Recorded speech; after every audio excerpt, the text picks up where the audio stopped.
ശബരിമലയിൽ ദർശനത്തിനെത്തി വനത്തിൽ കുടുങ്ങിയ ഭക്തരെ രക്ഷപ്പെടുത്തി. പുല്ലുമേട് വഴി വന്ന തീർത്ഥാടകരാണ് വനത്തിൽ കുടുങ്ങിയത്.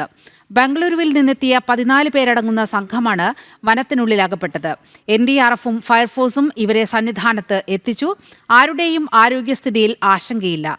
സന്നിധാനത്ത് നിന്നും അരുൺ കൊടുങ്ങൂർ തയ്യാറാക്കിയ റിപ്പോർട്ട് കാണാം.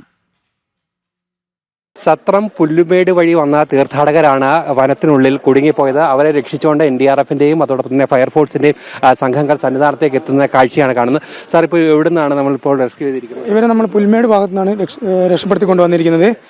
14 പേരടങ്ങുന്ന സംഘമായിരുന്നു. ബാംഗ്ലൂരിൽ നിന്നുള്ളായിരുന്നു. അപ്പം 4-5 പേർക്ക് കാഷ്വാലിറ്റി ഉണ്ടായിരുന്നു. അപ്പോൾ എല്ലാവരെയും പുറകെ കൊണ്ടുവരുന്നുണ്ട്. ഓക്കെ, ഞങ്ങൾ ഫയർഫോഴ്സിന്റെ ടീമും അതേപോലെ തന്നെ NDRFിന്റെ ടീമും ഉണ്ടായിരുന്നു.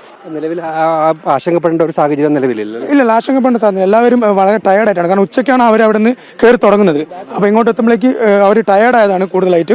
പിന്നെ ഷുഗർ പേഷ്യൻ്റ് ഒക്കെ ഉണ്ടായിരുന്നു. അവരൊക്കെ നേരത്തെ നമ്മൾ കടത്തി കഴിഞ്ഞു. തീരെ നടക്കാൻ പറ്റാത്ത ആൾക്കാരെയാണ് നമ്മളിപ്പോൾ സ്ട്രക്ചറിലാക്കിയിട്ടും അതേപോലെ വഴി, അതായത് സ്ട്രക്ചറിൽ എടുക്കാൻ പറ്റാത്ത വഴിയിൽ നിന്ന് നമ്മൾ അവരെ ഷോൾഡറിൽ കയറ്റിയിട്ടും കൊണ്ടുവന്നിരിക്കുന്നത്. നിലവിൽ എല്ലാവരെയും അവിടെ നിന്ന് ഈ വനത്തിൽ കുടുങ്ങിയ തീർത്ഥാടകരെ എല്ലാവരെയും കൊണ്ടുവന്നു. ആരുമില്ല ഇനി.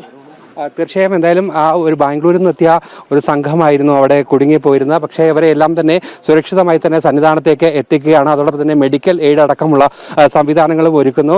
സന്നിധാനത്തൊന്നും പോയിരുന്ന ആ ഫയർഫോഴ്സ് സംഘവും അതോടൊപ്പം തന്നെ NDRF സംഘവുമാണ് ഈ ഒരു രക്ഷാപ്രവർത്തനങ്ങൾ ഇവിടെ നടത്തുകയും ചെയ്തിരിക്കുന്നത്.